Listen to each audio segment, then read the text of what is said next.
de ter conseguido fazer essa conta. É muito número na cabeça. Não, e o que impressiona, né? E que se justifica, obviamente, o TSE não tem como declarar vitória. Eu também recebi ajuda. Uma cabeça que está melhor do que a minha acaba de me dizer 1.868.000 votos é, neste momento, o número absoluto da vantagem de Lula sobre Bolsonaro.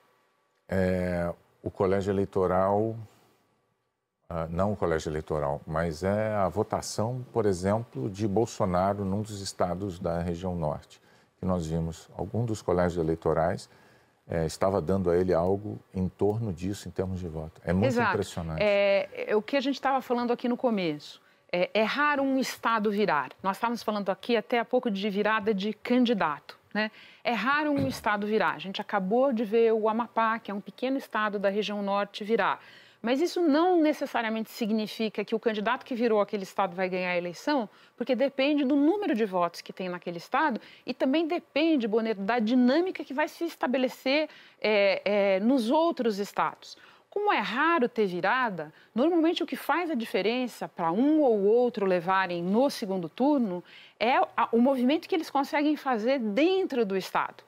Consegue ampliar a vantagem, o outro consegue estreitar a vantagem do adversário, é isso que normalmente faz a diferença. E tem uma palavra que nós não usamos hoje, agora que eu me toquei disso, desde o início dessa transmissão, nós não falamos nenhuma vez em abstenção. Exatamente. Embora a preocupação de ambos os candidatos, de ambas as campanhas, com esta questão tenha sido enorme ao longo de toda essa campanha aí de 3 semanas e quase 4 semanas. 4 semanas, nós falamos muito de abstenção. Muito, porque ela poderia ser decisiva nessa Exatamente, eleição. E o motivo principal está aqui, as pessoas estão acompanhando conosco, é que numa disputa tão apertada, literalmente todo voto conta. Eu não tinha chamado ainda a nossa tela de abstenção, Bonner, porque a gente quer ver o resultado da eleição presidencial, mas nós temos aqui uma tela que compara a abstenção sempre segundo turno contra segundo turno, né?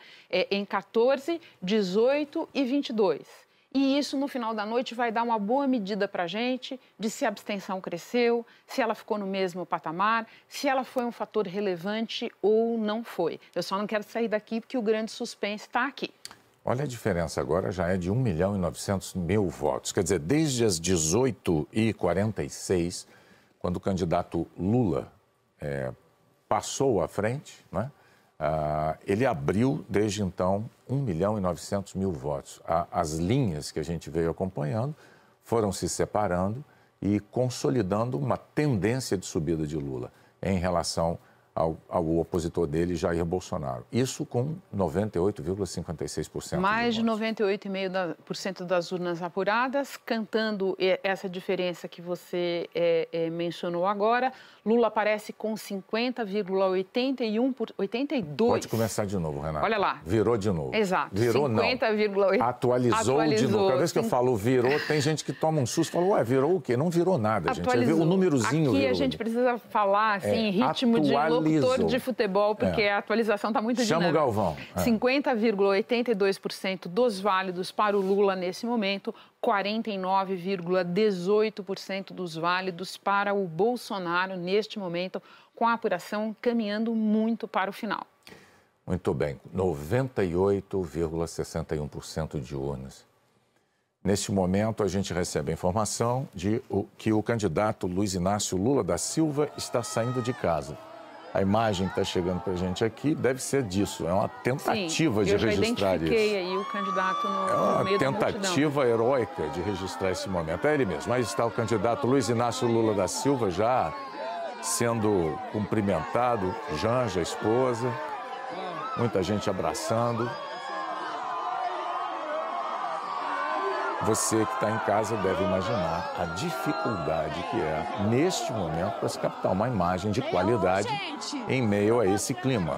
Obviamente, o candidato Luiz Inácio Lula da Silva sai para encontrar ali apoiadores, amparado nos números que a apuração está mostrando. 98,68% de urnas apuradas neste momento. ele tem 50,82% dos votos contra 49,18% do adversário Jair Bolsonaro.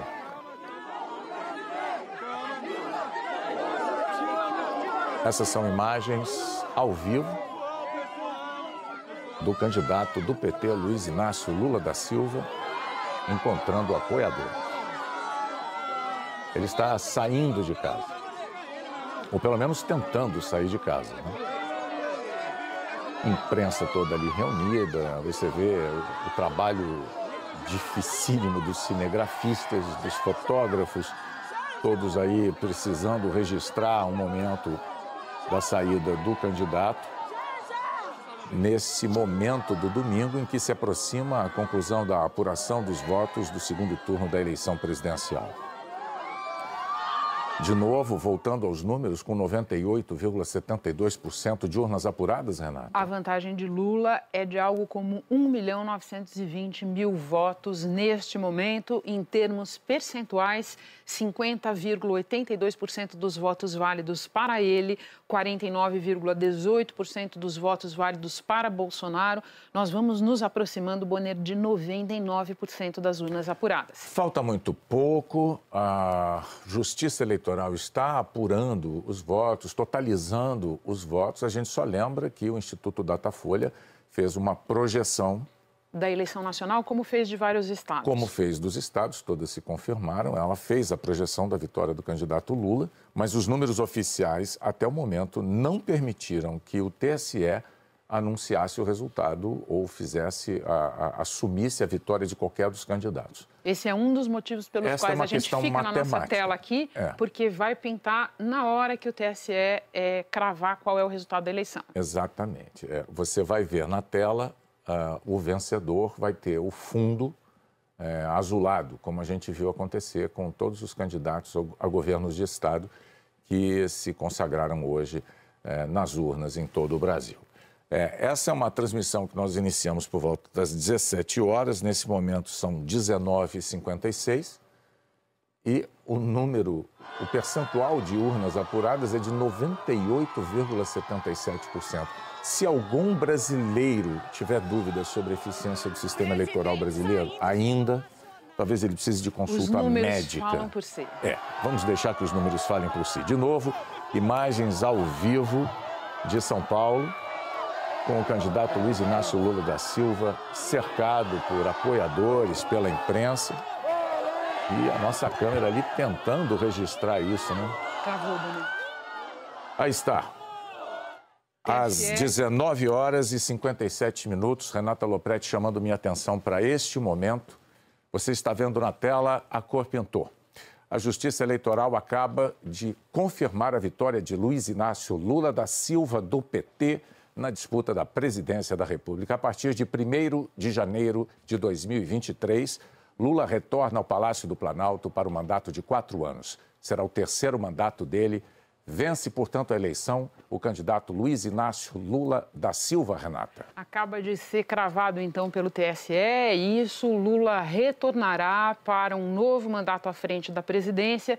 E nessa vitória do Lula, tem uma série de observações para a gente fazer. Primeiro... Imagens da Avenida Paulista, enquanto você fala, Renata. Não. Lula será o primeiro presidente, Bonner, a voltar para o cargo num outro momento, tendo sido eleito e chegado ao cargo nas duas passagens de forma democrática. O exemplo histórico que volta à mente das pessoas é o exemplo de Getúlio Vargas, mas vamos lembrar que no primeiro período Vargas comandou uma ditadura. Então, Lula é o primeiro a voltar ao Palácio do Planalto dessa forma, tendo passado por ele num outro momento.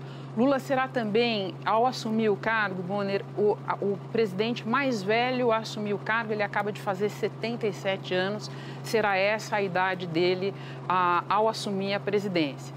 Foi confirmado nessa tarde aquilo que eu te falei, uma marca das disputas de segundo turno presidenciais. Lula confirmou o favoritismo. Nunca um segundo colocado conseguiu vencer a distância e prevalecer no segundo turno. Uma outra questão que é simbólica desta noite. Jair Bolsonaro é o primeiro presidente do Brasil que tendo tentado a reeleição, desde que o Instituto da Reeleição foi estabelecido, todos os que tentaram se reelegeram. Fernando Henrique se reelegeu, Lula se reelegeu, Dilma Rousseff se reelegeu. Mesmo em meio a crises grandes. Mesmo em meio a crises grandes. Michel Temer não chegou a tentar a reeleição. Bolsonaro é o primeiro a tentar e a não conseguir se reeleger. Talvez isso possa ser explicado pelo estresse por que passou a democracia brasileira no período em que ele lá esteve, com atritos com o Supremo Tribunal Federal, e isso tenha se manifestado nas urnas, no fim das contas. Agora a gente vai olhar os números de novo para atualizar, enquanto você acompanha a festa em Brasília, na capital federal, né? A festa de apoiadores do candidato Luiz Inácio Lula da Silva, com a vitória agora oficial, com números do TSE. Nós temos 98,91% de urnas apuradas, Renata. Qual é o número deste momento? O número deste momento, Lula aparece com 50,83% dos votos válidos, Bolsonaro com 49,17%. Vou dizer exatamente o número absoluto de votos que cada um deles tem neste momento.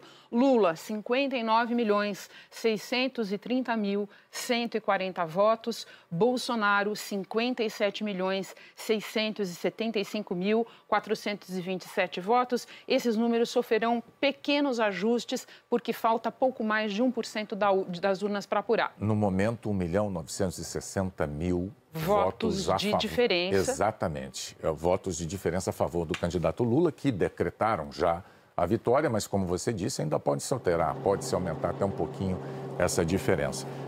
De novo, imagens da Avenida Paulista, você tem aí do alto o Museu de Arte de São Paulo à sua esquerda, ele vai sair de quadro agora. Esse é um ponto já tradicional de festividades em São Paulo, não apenas políticas, mas do futebol também. Vitória de time de futebol é aí, é na Paulista. Grandes manifestações foram vistas na Paulista nos últimos anos, nos últimos 20 anos. Todas as grandes manifestações políticas de São Paulo se deram na Avenida Paulista. Eu como paulista e paulistano, Renata também, nós nos lembramos de momentos em que as grandes manifestações em São Paulo se davam em outras localidades, se davam na Praça da Sé, no Vale do Anhangabaú. Exatamente. Você devia estar lá também, em 1984. Agora, uma coisa interessante do ponto de vista da segurança e das normativas da cidade de São Paulo, já tinha ficado estabelecido que a Paulista teria direito ou poderia ocupar e se manifestar na Paulista o eleitorado, os manifestantes do candidato vencedor, fosse ele qual fosse.